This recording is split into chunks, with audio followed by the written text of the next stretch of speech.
하겠습니다. 무리가 되지 말고 제자가 되자. 우리가 되지 말고 제자가 되자.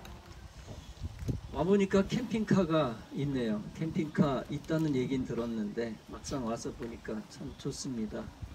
아담하고 소박한 장소입니다. 또 신기하고 경이로운 장소입니다. 우리나라 안에서 이런 장소가 그렇게 많지는 않을 거예요. 특수한 특별한 곳에 우리가 왔습니다.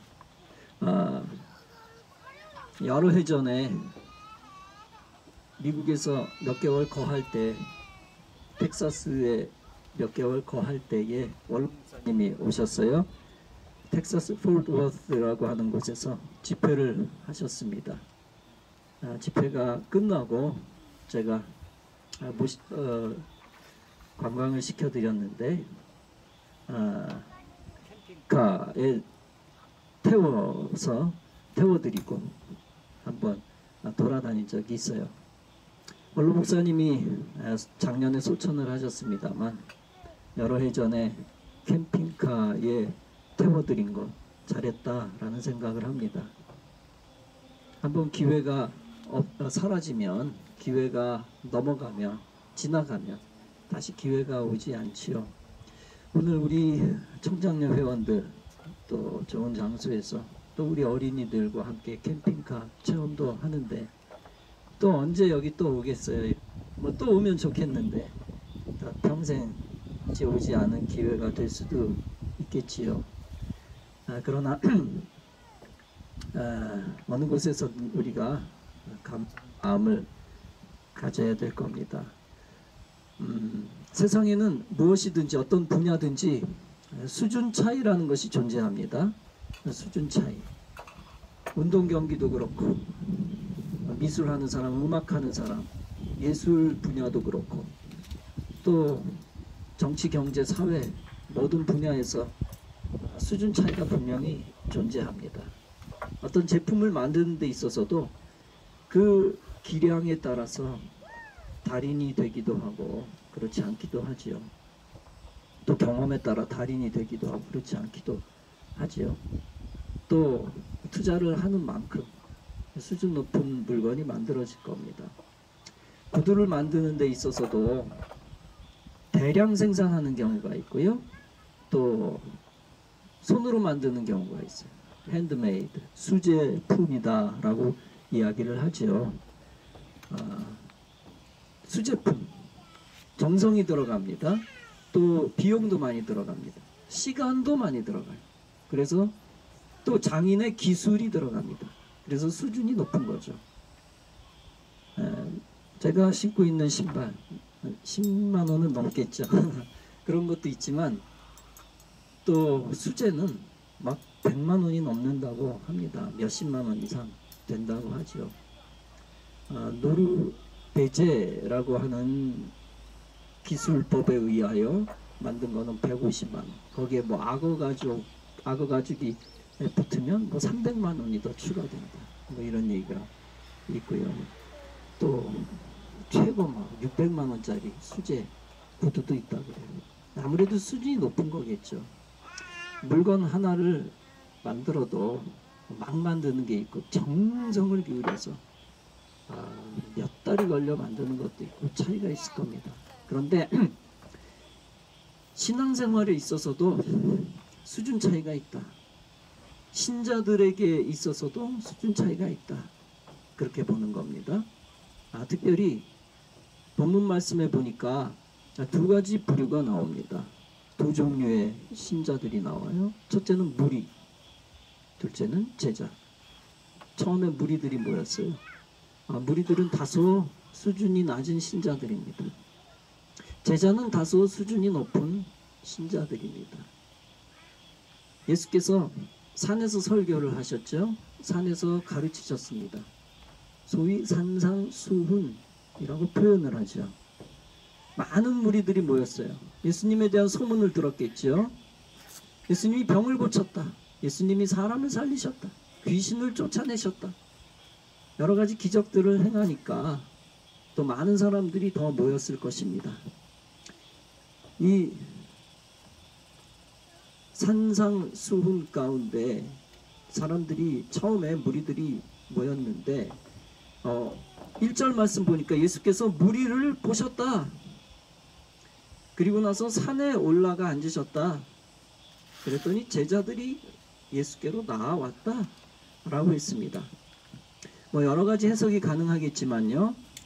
무리를 향하여 산상수훈을 설파하셨을 수도 있겠지만 또 이분법적으로 무리를 향하여 이미 설교를 마치시고 또 따로 산에 더 올라가셔서 제자들과 독대하셨을 수도 있습니다. 문장 구조를 보면은 자 그런 차원에서 이해를 한다면 오늘 본문의 산상수훈은 특별히 제자들을 향한 말씀이다 라고 할 수가 있어요. 무리들을 향하여 요구하는 수준 높은 말씀이라기보다는 제자들을 향하여 더 가는 말에 채찍질하는 수준 높은 제자들을 향한 말씀일 가능성이 높습니다. 자, 이 산상수훈이 수준 높은 제자를 양육하기 위하여 이미 제자는 무리와 다른 수준 높은 사람이지만 더 강한 제자를 만들기 위하여 더 강하게 산상수훈의 말씀을 하셨다라고 우리가 이해할 수도 있습니다. 일반 신자들, 보통 사람들, 보통 수준 낮은 크리스찬들은 예수 믿으면 복 받는다니까 교회 다니는 사람도 많이 있을 것입니다. 좋은 소리, 기쁜 소리를 듣기를 좋아하지요. 어떤 물질적인 축복을 위하여, 인간관계의 축복을 위하여, 또 가정의 축복을 위하여, 후손의 축복을 위하여 교회에 다니는 첩보자들도 있을 것입니다. 그런데 이 본문의 말씀은 그런 차원을 뛰어넘는 것이죠. 심령이 가난한 자는 복이 있다. 천국이 그들의 것이다. 참된 복이 무엇인지를 가르쳐주고 있습니다. 하늘의 복이 무엇인지 가르쳐주고 있습니다. 진짜 복이 무엇인지 가르쳐주고 있습니다. 가짜 복 말고요. 세속적인 가짜 복 말고 보통 사람 평민들이 좋아하는 가짜 복 말고 정말 하나님의 사람에게 합당한 진짜 복이 무엇인가 하는 것을 가르쳐주고 있는 것이죠. 애통하는 자는 복이 있다 그랬어요. 이상하다. 보통 신자들은 이상하게 생각해요. 심령이 가난한 자가 어떻게 복이 있냐? 애통하는 자가 어떻게 복이 있냐? 온유한 자는 복이 있나? 특별히 의에 줄이고 목마른 자는 복이 있다 라고 했습니다.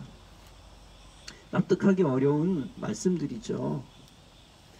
특별히 가장 결정적인 말씀, 의를 위하여 핍박을 받는 자, 여기서는 의를 위하여 박해를 받은 자라고 표현을 하고 있는데 의를 위하여 박해받는 자는 복이 있다라고 결정적인 말씀을 던지고 있습니다. 의를 위하여 환난당하는 자가 복이 있다는 것입니다. 보통 사람은 어떤 말을 듣고 싶어 할까요? 물질이 많은 자는 복이 있나니. 아마 이런 말씀을 듣고 싶어 했을지도 몰라요. 진급하는 자는 복이 있나니. 그런 말씀만 듣고 싶어 했을지도 모르겠습니다.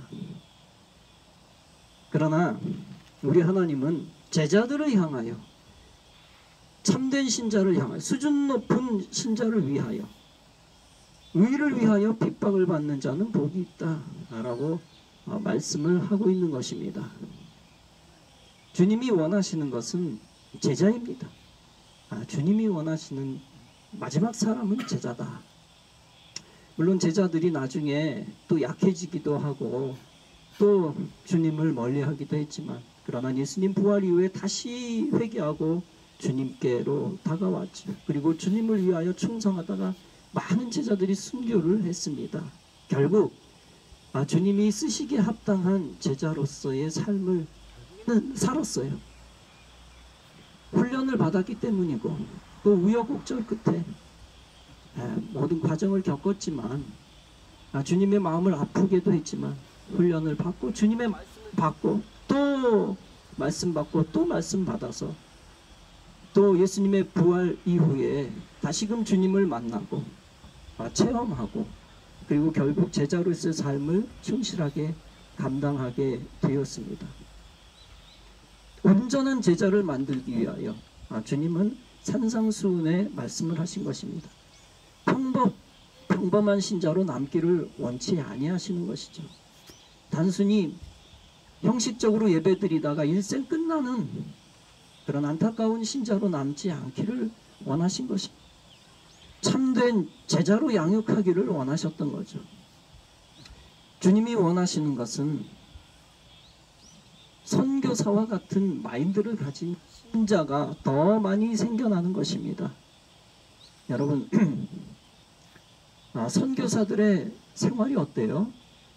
정말 자기 희생이 있지 않고서는 감당할 수가 없는 것이죠. 먼 타국에 나가서 자기만 희생하는 게 아니잖아요. 얼마나 큰 결단이 필요해요. 아내의 희생을 또 감수해야 되죠. 또 자식의 희생도 강요를 해야 되는 겁니다. 이것이 선교사의 고통이요 비애지요. 나만 고통당하면 어쩌면 쉬울 수도 있어요. 그러나 가족이 함께 고통을 당할 수밖에 없습니다. 엄청난 결단이 필요한 겁니다. 낯선 땅에서 소외도 당하고 또 핍박도 당하고 죽음의 위협 앞에 서기도 합니다. 질병의 고통 가운데 헤맬 때도 있지요. 풍토가 다르고 문화가 다르기 때문에 또 종교가 다른 땅에서 생명의 위협을 당하기도 합니다. 이것이 선교사의 생활 아니겠습니까? 참된 모습의 선교사, 그들의 모습이 아니겠습니까? 이 제자라고 하는 것은 바로 그러한 오늘날로 말하면 선교사와 같은 마인드를 가지고 충성하는 모습을 의미합니다. 자, 모든 사람이 다 선교사가 될 수는 없어요. 그럼에도 불구하고 오늘 이 시대에 영적으로 해이해진 이 시대에 주님이 원하시는 것은 제자입니다. 다시 말하면 오늘날 용어로 말하면 선교사의 마인드를 가진 신자들입니다. 그런 사람들이 더 풍성해지기를 원하는 것입니다. 세상에서 단순한 세속적인 복을 추구하는 것이 아니라 정말 제자로서 하나님 나라를 위하여 하나님의 영광을 위하여 쓰임받는 제자, 하나님이 쓰시는, 하나님이 사용하시는 정말 가치 있는 제자, 그런 참된 수준 높은 신자들을 주님이 만드시기를 원하시고 그 뜻에 동참하는 수준 높은 신자들이 풍성하게 생겨나기를 우리 주님이 오늘날 이 시대에도 원한다는 사실입니다. 자, 그렇다고 한다면 우리가 청장년으로서 이제는 더욱더 신앙의 수준을 높여야 됩니다. 세상 사람들도 그냥 하루 이틀 3일 밤을 새워가면서 세상의 일에 열심을 다하는 모습이 있습니다. 수준 높은 사람이 되기 위해. 하물며 우리 신자들이 하나님의 나라를 위하여 정말 수준 높은 신자가 되어야 되지 않겠습니까? 정말 순교의 피를 외면하지 아니하고, 네, 10초만 쉬겠습니다. 10초만. 미안해요.